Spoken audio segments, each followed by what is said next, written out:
بسم اللہ الرحمن الرحیم نحمدہ و نصلی علی رسولہ الکریم اما بعد۔ محترم ناظرین کرام، ایک صاحبہ ہیں پرنسس فاطمہ، ان کا سوال ہے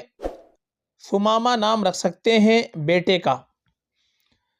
جی بالکل، ثمامہ نام یہ بالکل رکھ سکتے ہیں، یہ لڑکے کا نام ہے، اور ثمامہ نام کے متعدد صحابہ کرام گزرے ہیں، یعنی بہت سے صحابہ کرام کا نام ثمامہ گزرا ہے۔ اور ثمامہ کے جو معنی آتے ہیں وہ آتے ہیں بھری شاخوں والا پودا، یعنی جس پودے کی بہت سی شاخیں ہوتی ہے، بھری ہوئی شاخیں ہوتی ہیں، اس کو کہتے ہیں ثمامہ۔ تو معنی بھی بڑے اچھے آتے ہیں، اور نسبت چونکہ صحابہ کا نام ہے اور بہت سے صحابہ کا نام گزرا ہے، چنندہ صحابہ میں سے ہے یہ ثمامہ گزرے ہیں، تو ثمامہ نام صحابی کا نام بھی ہے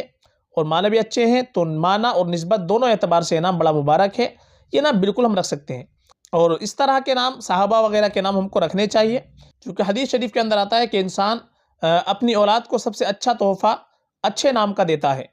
یعنی اچھا نام اگر رکھتا ہے تو سب سے پہلا تحفہ ماں باپ کے لیے، انسان کے لیے اپنی اولاد کو سب سے پہلا تحفہ جو ہوتا ہے وہ اچھے کا نام کا ہوتا ہے،